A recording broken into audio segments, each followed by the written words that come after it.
அனைவருக்கும் முகமது அத்தாவுல்லாவுடைய அஸ்ஸலாம் வலைக்கும் வணக்கங்கள். நாம் தமிழர் கட்சியை சேர்ந்த சீமான் மேலே இந்த ஆளுங்கட்சி எந்தளவு காழ்ப்புணர்ச்சியாக நடந்துக்கிறதுன்னு பாருங்கள். நடந்து முடிந்த இந்த இடைத்தேர்தலில் சீமான் அவர்கள் பெரியாரை பற்றியும் திராவிட கட்சிகளை பற்றி எந்தளவு விமர்சனம் பண்ணாரோ அதற்கு பழிவாங்குற விதமாக காவல்துறை ஏவல் துறையாக செயல்பட்டிருக்குது. நடிகை விஜயலட்சுமி தொடர்ந்த வழக்கில் வல்சரவாக்க காவல் நிலையத்திலேருந்து சம்மன் அனுப்பிச்சிருக்கிறாங்க இன்னைக்கு ஆஜராக சொல்லி. இன்னைக்கு சீமான் ஆஜராகவில்லை. ஏனென்றால் அவர் ஓசூரில் கட்சி விஷயமா சுற்றுப்பயணம் பண்ணுறதால அவரால் வர முடியல. அதனால் ரெண்டாவது சம்மனை என்ன பண்ணுறாங்க, இன்னைக்கு பாலவாக்கத்தில் இருக்கிற அவர் வீட்டுக்கு ஏற்று போய் காவல்துறை என்ன பண்ணுறாங்க, சம்மனை கொடுக்கும் போது அதை ரிசீவ் பண்ணல. அவங்க மனைவி மறுத்ததால் வெளியில் ஒட்டி இருக்கிறாங்க. ஒட்டவுடனே காவல்துறையுடைய வேலை அவங்க முடிஞ்சு போச்சு. அங்கே நாம் தமிழர் கட்சியை சேர்ந்த கட்சி தொண்டன் என்ன பண்ணுறாரு, அந்த சம்மனை கிழிச்சிட்டாரு. கிழிச்சதுக்கு அப்புறம் இதுக்கு என்ன ரீசன் கேட்டு முதல்ல காவல்துறை அவங்க வீட்டுக்குள்ளே போனதே தவறு. ஏங்க, சம்மனை ஓட்டிட்டீங்கன்னா நீங்கள் போக வேண்டியது தான். அவர் ஆஜராகலாம், மேற்கொண்டு நீங்கள் என்ன வழக்கோ நீங்கள் அதை விசாரிச்சுட்டு போக வேண்டியது தானே. அதோட முடிஞ்சு போச்சு.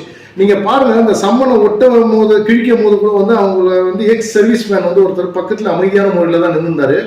வீட்டுக்குள்ளே போகும்போது என்ன பண்ணுறாங்க, அவங்க கட்சியை சேர்ந்தவங்க கேமரா எடுக்கும்போது அந்த இன்ஸ்பெக்டர் தடுக்கிறாரு.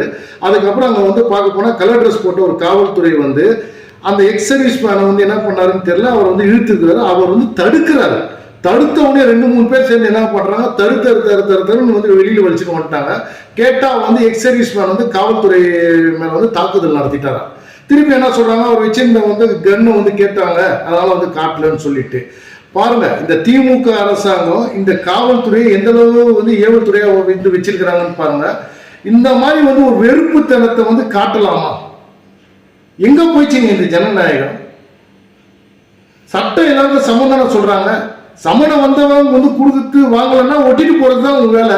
அதை விட்டுட்டு வீட்டுக்குள்ள போய் அராஜகம் பண்றது காவல்துறைக்கு யாரு கொடுத்த தைரியம்?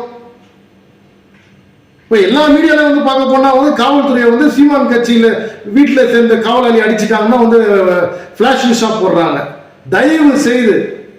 தயவு செய்து பழிவாங்க நோக்கத்தை முதலமைச்சரும் திமுக அரசாங்கமும் விடணும். ஜனநாயகத்துல சட்டம் அனைவருக்கும் சமம். அந்த என்ன ஒரு காழ்ப்புணர்ச்சியா இருந்தாலும் சட்ட ரீதியாக நீங்க அணுகணும், தவிர காவல்துறையை விட்டு அடிக்கிற வேலைலாம் வச்சுக்க கூடாது. இதை நான் வன்மையா கண்டிக்கிறேன்.